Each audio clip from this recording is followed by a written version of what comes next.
بے نام و نشاں ہو گئے ملت کے وہ غدار، تو آج بھی زندہ ہے میرے صاحب کردار۔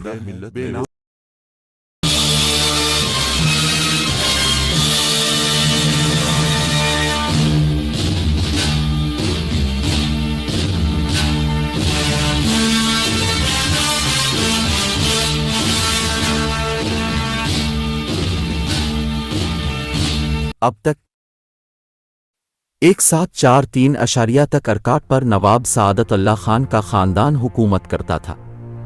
اس خاندان کا آخری نواب محمد سعید خان تھا، جو 1740 میں تخت نشین ہوا اور 1743 میں ارکاٹ کی حکومت سے محروم ہو گیا۔ محمد سعید خان ایک کم عمر لڑکا تھا جسے اس کے خاندان والے ناپسند کرتے تھے۔ اب آگے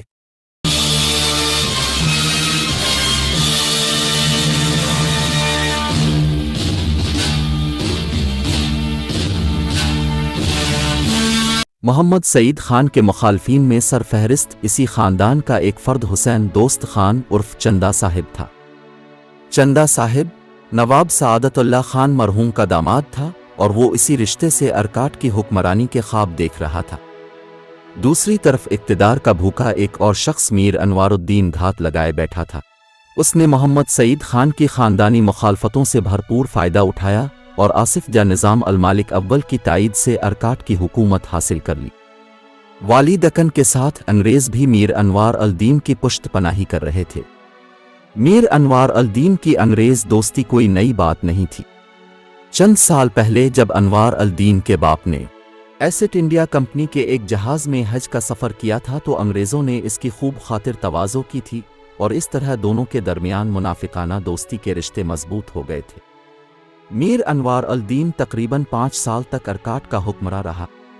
پھر جب 1748 میں نظام المالک اول کا انتقال ہو گیا تو حصول اقتدار کے لیے ناصر جنگ اور مظفر جنگ میں لڑائی چھڑ گئی۔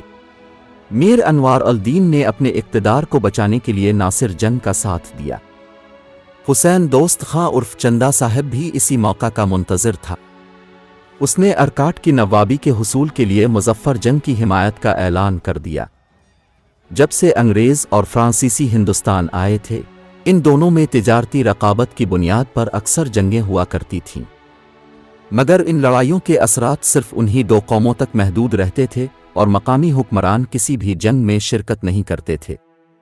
یہی وجہ تھی کہ جنگ شروع ہونے سے پہلے فرینچ کمپنی کے نگراں ڈپلے نے میر انوار الدین کو ایک خط تحریر کیا۔ مہربان دوست کو معلوم ہونا چاہیے کہ یہ دونوں قوموں کے یکساں نفع اور نقصان کی جنگ ہے، اس لیے تم پر لازم ہے کہ غیر جانبداری کی روش اختیار کرو، مگر انوار الدین پر ڈپلے کی اس درخواست کا کوئی اثر نہیں ہوا۔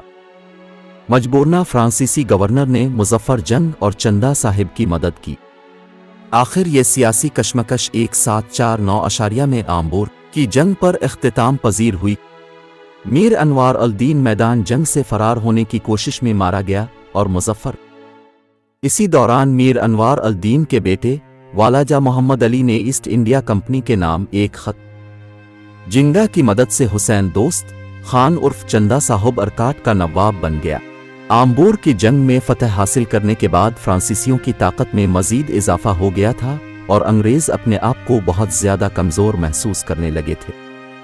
طاقت کا توازن برقرار رکھنے کے لیے فرنگیوں نے ناصر جنگ کو اپنے تعاون کی پیشکش کی، مگر ناصر جنگ ایک محبت وطن حکمراں تھا اور وہ انگریزوں کے خوفناک عزائم سے بخوبی واقف تھا، اس لیے اس نے صاف انکار کر دیا۔ اسی دوران میر انوار الدین کے بیٹے والاجہ محمد علی نے ایسٹ انڈیا کمپنی کے نام ایک خط تحریر کیا۔ حضور والا کو معلوم ہے کہ میرے والد مرحوم انگریزوں کے کیسے دوست اور کمپنی کے کیسے وفادار تھے۔ میں اسی دوستی اور وفاداری کے نام پر سرکار سے فوجی امداد کی درخواست کرتا ہوں۔ اگر فوری طور پر میری خبر گیری نہ کی گئی تو کمپنی کا یہ جاں نثار بھی اپنے باپ کی طرح زمین کی خوراک بن جائے گا۔ ابھی ایسٹ انڈیا کمپنی اور میر انوار الدین کے بیٹے والاجہ محمد علی کے درمیان خط و کتابت جاری تھی کہ ناصر جنگ نے کڑیے کے پٹھان نواب کو حکم دیا کہ وہ آگے بڑھ کر مدراس پر حملہ کرے اور ایک ایک انگریز کو اس علاقے سے باہر نکال دے۔ اگر ناصر جنگ کا یہ منصوبہ کامیاب ہو جاتا تو ہندوستان میں کمپنی کی طاقت برائے نام ہی رہ جاتی، لیکن بدقسمتی नासिर जंग खुद एक साजिश का शिकार हो गया और कड़िए के पठानों ने इसे कत्ल कर दिया। नासिर जंग के मरते ही वालाजा मोहम्मद अली भागकर तरचनापली में महसूर हो गया।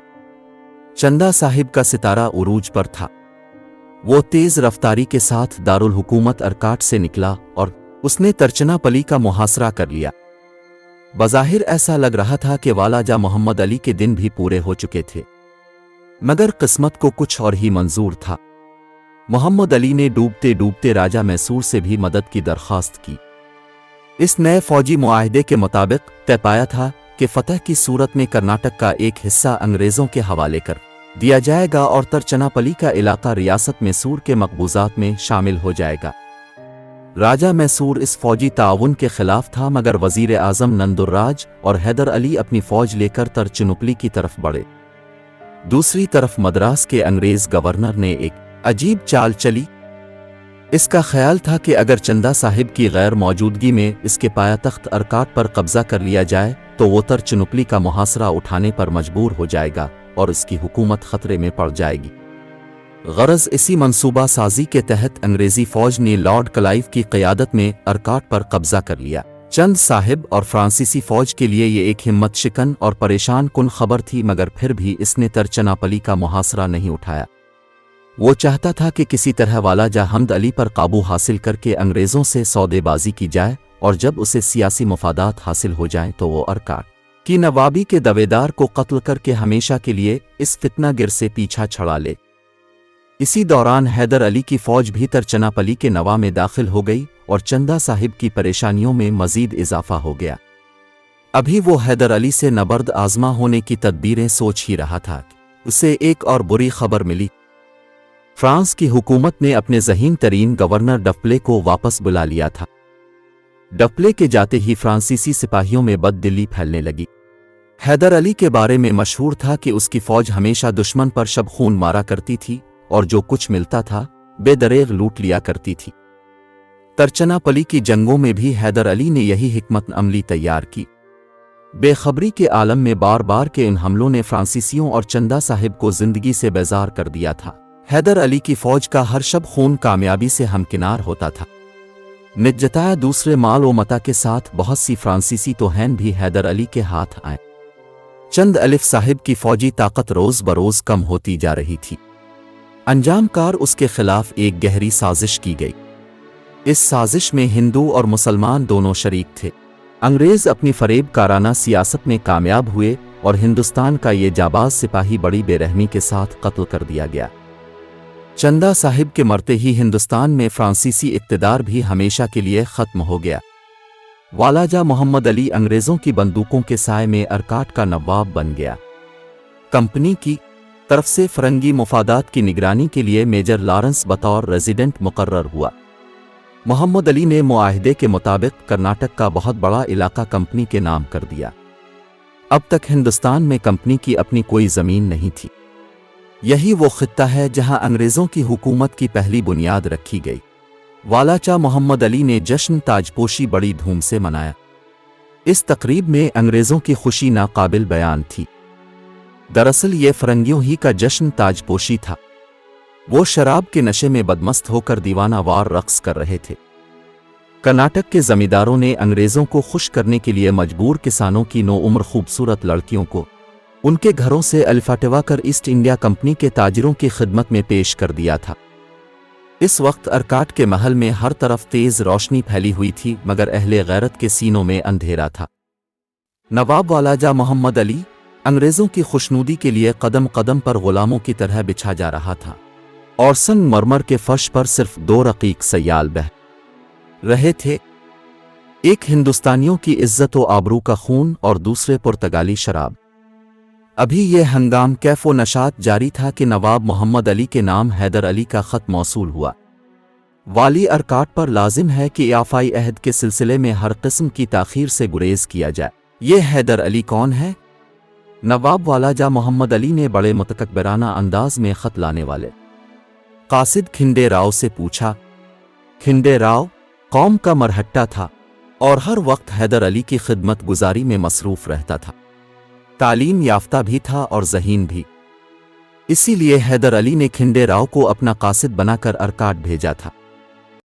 اگر ہمارا ویڈیو آپ کو پسند آیا ہے تو آپ ہمارے چینل کو سبسکرائب کیجیے اور بیل کا آئکن کو دبائیں، ہمارا ویڈیو آپ تک جلد سے جلد پہنچے۔